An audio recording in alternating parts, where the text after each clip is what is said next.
Welcome to Hood Champion Boxing and Sports. In boxing, you find a way to win or you find a way to lose. First and foremost, Merry Christmas, ho, ho, ho. And if you're in the Christmas spirit, why don't you leave me that donation so I can get that fried rice, chicken wings, probably a little bit of, turkey and dressing and everything else. Anyway, let's get the party started. Boom! Terence, Crawford, and Oleksandr Usyk are brothers. Not, biological, but those guys are as close to being brothers in the sport of boxing than anyone else. Take a look at what we got here, people. Usyk, two-time undisputed, probably about to become three-time if he faces Daniel Dubois. He has a good chance, even though I picked Dubois to beat him. I mean, anything can happen, right? Terence Crawford, two-time undisputed. He may get the Canelo fight. That's what the talk is. Crawford and Canelo are going to be fighting next. You hear one day Canelo says something, Crawford always smiles, shows all 32 teeth in that gap in his mouth. But there's a lot of similarity between Crawford and Usyk. Now, of course, Crawford, ex-wrestler, strong guy. Usyk, I believe he wrestled. I know his sons do judo. But outside of boxing, I think Usyk has some experience in some other disciplines, right? So there's a similarity there. Both played chess. Similarity there. I always talked about both of these guys being able to become two-time undisputed. But this is the one similarity that I think we're going to be able to talk about here if Crawford fights Canelo. And that is a smaller guy in Usyk and a smaller guy in Crawford being able to go up Usyk to the heavyweight division and battle monsters and slay them.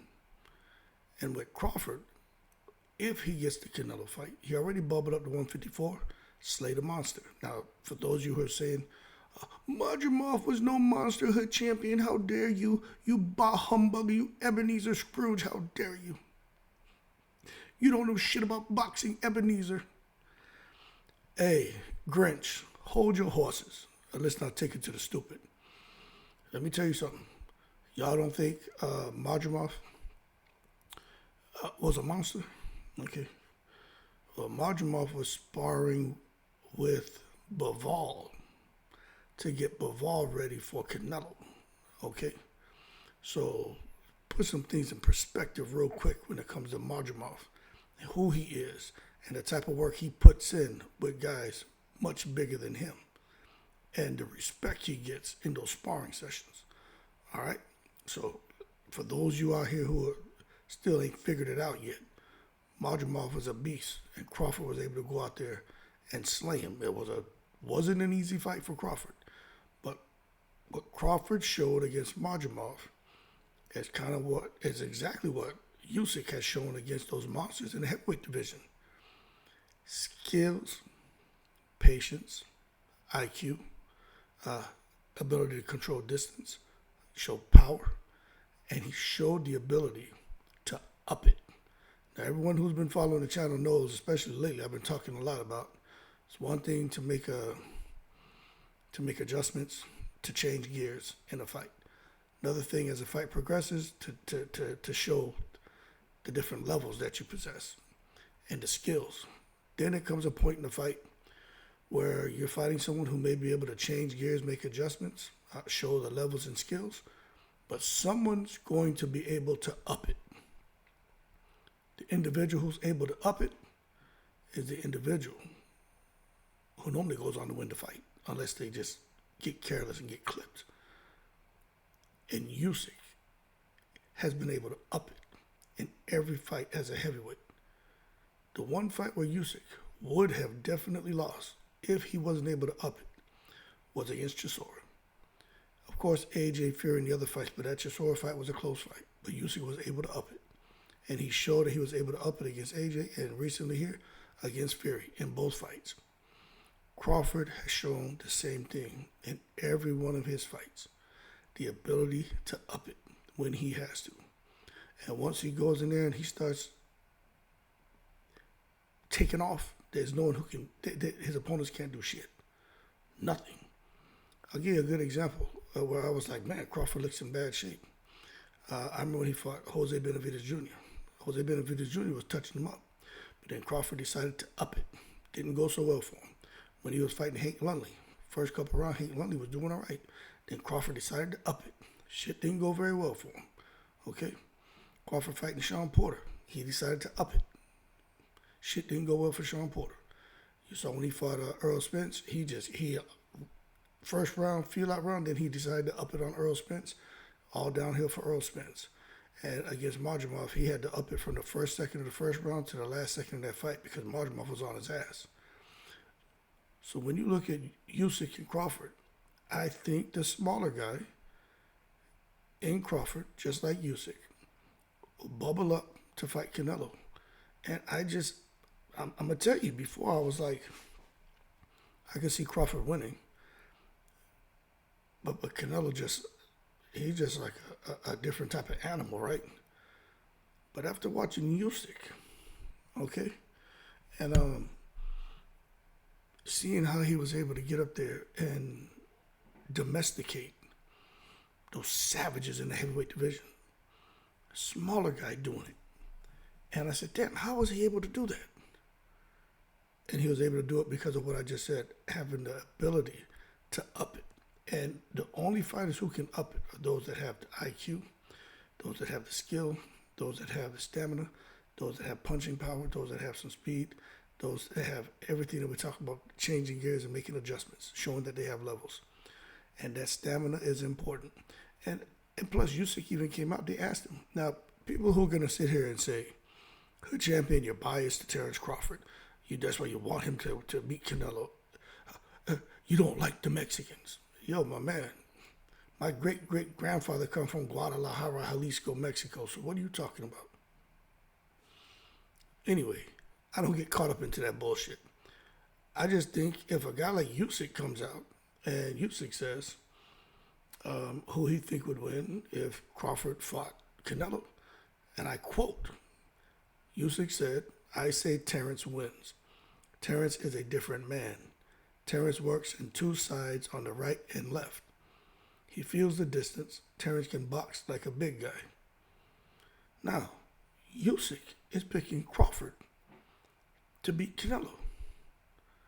Now, for those of you out there saying, well, Usyk just took it to the stupid hood champion, why would you follow what he's saying? I'm not following what he's saying.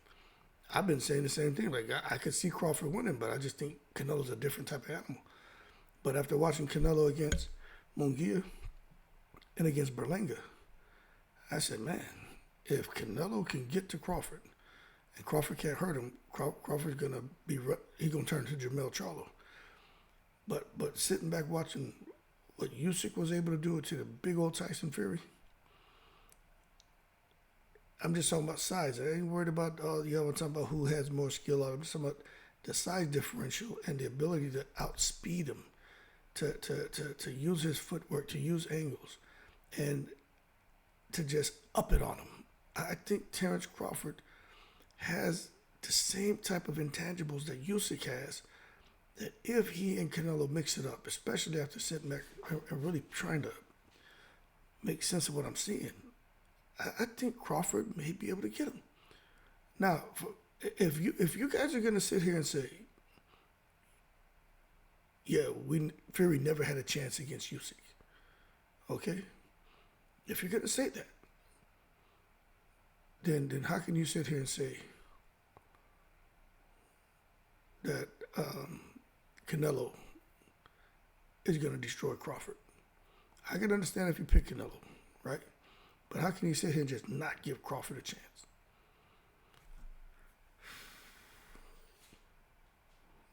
I'm telling you.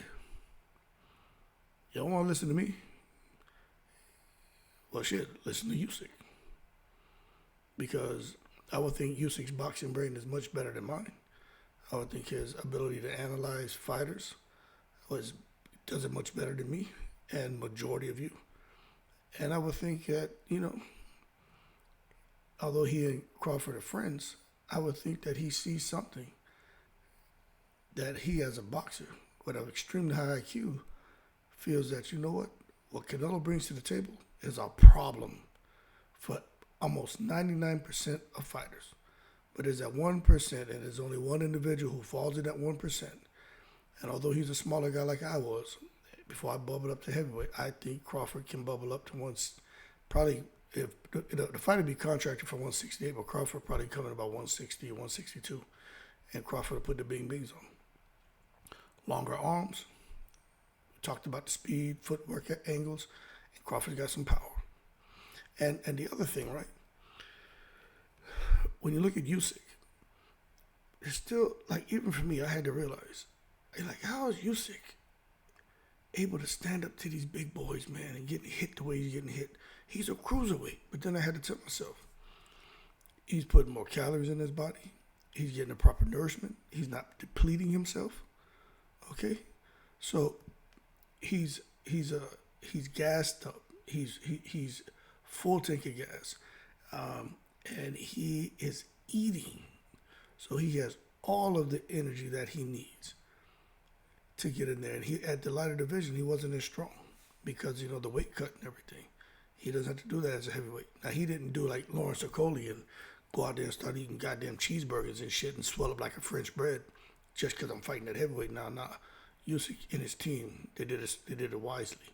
Usyk looks good at heavyweight now, 221 pounds. Lawrence Okoli looked like a goddamn baked potato. He looked like a Christmas turkey stuffed with all kind of greasy shit, right? But you look at Crawford, he's going to bubble up to whatever weight he needs to be at for Canelo. He's going to do it intelligently to where he can still maintain the speed, the power, etc. That being said, don't sleep on Crawford because Crawford and Usyk, they're brothers in the same fight. Small man going up to dominate the big men is what Usyk did. Crawford, a small guy, started off at 135, bubbled up to 154, looking to go up even higher to dominate the big guys. Put some respect on these boys' names because they're getting busy. I understand if someone favors Canelo. I still think if Crawford can't hurt him, but the more I think about how he's not going to be depleting himself, he's not just going to, foolishly put on weight and put on fat like Lawrence Okoli, who just totally took it to the stupid. He's going to be ready. And if Usyk sees something in Crawford that most of us see, then I tend to think that, you know what, man, I'm not so delusional. But at the same time, I'm going to tell you this, if Crawford can't hurt Canelo, then all that means is Crawford's going to get on the back foot. He's going to move a lot, and he's going to box. And I think Canelo will get tired. Let's before I kill this video, right? When have you seen Crawford tired in a fight? When have you seen Crawford's punch output diminish? When have you seen Crawford just go and just throw one pop shot, one punch at a time? When have you seen Crawford show fatigue, show exhaustion in a fight? All right. When have you seen Canelo show fatigue, show exhaustion in a fight? Okay, so when you really start looking at this, understand what I mean by a fighter having the ability to up it. Usyk upped it on everyone he fought, especially them heavyweights. Crawford has upped it on everyone he fought. Victor Post was a good example of Crawford being able to up it. And he's been doing it ever since. And he doesn't get tired. Anyway, Crawford and Usyk just have so many things in common. You know what they say, man, it ain't even a young boy, but we used to say coming up, real recognizes real. And I think that's what you got there in the Ukrainian Usyk and the Nebraskan Terence, Bud, Crawford, where they look at each other, it's like real recognize real. Anyway, y'all keep cool. Shout out to the veterans, all 7 continents. Merry Christmas to you. I'm in the breeze.